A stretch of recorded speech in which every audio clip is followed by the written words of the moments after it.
Hello friends, good morning. मैं तीस कुमार वर्मा, आपका प्यारा चैनल डायनामिक अकेडमी में आपका स्वागत करता हूं। तो मैं आज आपके लेकर आया हूं hello alkene and hello arenes. तो पिछले लेक्चर में मैंने आप लोगों को बताया था एथिल आयोडाइड का कुछ प्रॉब्लम्स आपको करवाए थे, है ना। तो उसमें हम बताए थे, प्रयोगशाला विधि बताए थे कि एथिल आयोडाइड कैसे बनाया जाता है। लेकिन अब पढ़ने वाले हैं रासायनिक अभिक्रियाएं। तो एथिल आयोडाइड हम बनाने के लिए सीख लिए थे। अगर जो बच्चा नहीं देखा है तो पहले जाकर एथिल आयोडाइड बनाना सीख लो, और उसके बाद हम पढ़ेंगे एथिल आयोडाइड से किसी और प्रोडक्ट को बनाएंगे। हाँ, तो आप अगर नए चैनल पर जुड़े हैं तो चैनल को सब्सक्राइब कर लें, साथ में बेल आइकन के भी दबा लें, ताकि नए अपडेट्स आपके पास पहुंचते रहे। अगर लाइव वीडियो पसंद आए तो लाइक शेयर सब्सक्राइब भी करें, है ना। तो आगे बढ़ते हैं रिएक्शन की ओर। कहता है अवकरण करें। अवकरण करने का मतलब किसी भी कंपाउंड के साथ अगर अवकरण करने के लिए बोल रहा है, इसका मतलब हाइड्रोजन से रिएक्शन करवा रहा है। किससे करवा रहा है? हाइड्रोजन से रिएक्शन करवा रहा है। तो आगे बढ़ते हैं ना। कहता है बाबू कि जस्ता एवं तनु हाइड्रोक्लोरिक अम्ल, जस्ता एवं तनु हाइड्रोक्लोरिक अम्ल अथवा जस्ता ताम्र युग्म एवं अल्कोहल द्वारा एथिल आयोडाइड का अवकरण होता है, जिसके बाद क्या बनता है? एथेन बनता है। जैसे कि हम CH3 की बात करें, CH3 CH2 किसके साथ करवाना है? कि आपको एथिल आयोडाइड के साथ करवाना है। एथिल आयोडाइड, एथिल आयोडाइड कहने का मतलब ये अवकरण कर रहे हैं। इसका मतलब कि H ले लो, 2H। उसके बाद उत्प्रेरक क्या दिया गया है? ZN दिया गया है, और प्लस HCl है। ये बातें ध्यान रखना है। अब देखो ध्यान से कि ये बनता क्या है, सो देखना ध्यान से। अब देखो, ये जो एथिल ब्रोमाइड बनता है उसके बाद क्या बन जाता है? एथेन बन जाता है। एथेन बनने के लिए इसको क्या करना पड़ेगा? अब देखो यहाँ से 2H है, एक H और एक I बना देगा हाइड्रोजन आयोडाइड। एक H और एक I बनाएगा हाइड्रोजन आयोडाइड। और साथ में क्या बनेगा? CH3 CH2 CH2, और यहाँ से H जुड़ गया जाकर के, तो क्या हो गया? 3। तो ये बन गया आपका एथेन। ये आपका बन के तैयार हो गया एथेन। कहने का मतलब यह है कि जहां से I हटेगा वहां से एक H आके जुड़ जाएगा, और I H के साथ बना देगा हाइड्रोजन आयोडाइड, और साथ में बन जाएगा एथेन। तो ये रिएक्शन की ओर चलते हैं। और सभी क्रियाएं, ये जो नेम रिएक्शन है ये आपके लिए बहुत इंपॉर्टेंट माना जाता है, नेम रिएक्शन को। चलो आगे बढ़ते हैं। कहता है अभिक्रिया क्या है? कहते हैं एथिल आयोडाइड को ईथर में घोलकर, एथिल आयोडाइड को ईथर में घोलकर सोडियम धातु के साथ अगर गर्म करते हैं, सोडियम धातु के साथ अगर गर्म करते हैं तो क्या बनता है? नॉर्मल ब्यूटेन बनके रेडी होता है। तो आगे समझते हैं इस बात को भी। कहता है देखो, सोडियम धातु के साथ, सोडियम धातु के साथ एथिल आयोडाइड, तो देख लो CH3 CH2 CH2I, CH2I ले ले इसको, है ना। C3CH2I एथिल आयोडाइड को लेते हैं।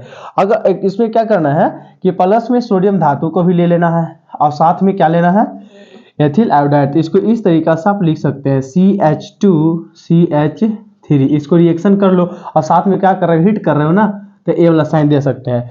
अब देखो, अब किसमें घोल रहा था? ईथर में घोल रहा है। तो ईथर में घोल रहा है तो एथिल ग्रुप क्या क्या हो जाएगा? 2 हो जाएगा। यानी कि एथिल आयोडाइड कितने हो गए बाबू? 2 हो गए। एथिल आयोडाइड कितने हो गए आपका? 2 हो गए। अब ध्यान से सुनना है, अगर सोडियम है, सोडियम कितने हैं? सोडियम 1 है, आयोडाइड कितने हैं? 2 है। तो इसको भी क्या करना पड़ेगा? 2 होना पड़ेगा। तो एक सोडियम एक आयोडाइड के साथ, अगर बेसिक इसके बारे में जानना है तो थोड़ा सा इधर देख लो।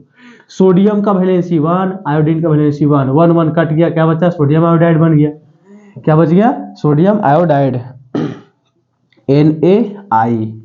NaI बन गया।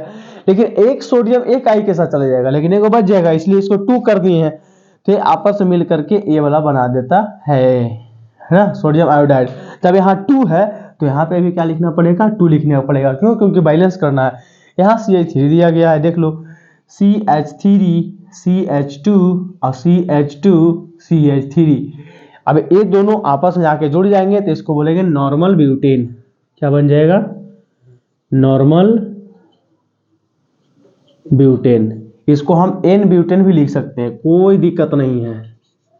N ब्यूटेन या नॉर्मल ब्यूटेन से इसको हम लिख सकते हैं। एथिल ब्रोमाइड को द्वारा क्या करते हैं? ईथर में घोलकर और सोडियम धातु के साथ गर्म करते हैं, तो ईथर यानी कि आपका एथेन बनता है, यानी कि नॉर्मल ब्यूटेन बनता है, यानी कि एल्केन का एक पार्ट बनता है। तो इस अभिक्रिया को हम क्या कहते हैं? ऊर्जा अभिक्रिया कहा जाता है। समझ में आई बात? यानी कि सिंपल बात जान लो कि अगर कोई सोडियम धातु जो ले लिए हो, उसको अभिक्रिया अगर एथिल आयोडाइड से करवाओगे तो वो क्या कहलाएगा? ऊर्जा अभिक्रिया कहलाएगा, और नॉर्मल ब्यूटेन बन के रेडी होगा। तो इस बात को फटाफट आप लोग नोट डाउन करो। तो चलिए अगले रिएक्शन की ओर बढ़ते हैं। तो अगला रिएक्शन आपका कहता है फ्रैंकलैंड अभिक्रिया। तो हम इसी के जस्ट लाइक है, क्या है, फ्रैंकलैंड अभिक्रिया। तो एथिल आयोडाइड को यदि जस्ते के साथ अगर एक बंद नली में गर्म किया जाता है तो नॉर्मल ब्यूटेन इसमें ही बनता है। लेकिन ध्यान रखने वाली बात इसमें एक ही अंतर है कि अगर एथिल आयोडाइड अगर सोडियम धातु के साथ गर्म कर रहे हो तो ऊर्जा अभिक्रिया हो जाएगा। अगर एथिल आयोडाइड को अगर आप जस्ते के साथ या जिंक के साथ गर्म कर रहे हो तो फ्रैंकलैंड अभिक्रिया हो गया। बस यही अंतर है, इसमें ज्यादा कुछ खास अंतर नहीं है। CH3CH2 आई ले लो और साथ में जेडेन लेंगे। क्या लेंगे? जेडेन यानी कि जिंक लेंगे। फिर आई लो, उसके बाद CH2CH3 इसको भी क्या करेंगे, एक बंद नली लेंगे और उसमें दोनों को डाल के गर्म कर देंगे।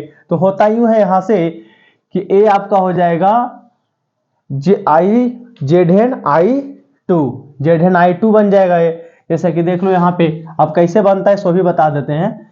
इसमें हो जाता है ZnI2 क्यों हो गया सो देखते हैं इसमें। अब ध्यान देने वाली बात है कि कहोगे सर इसमें तो सोडियम आयोडाइड बन गया लेकिन इसमें ZnI2 का लिख दिए।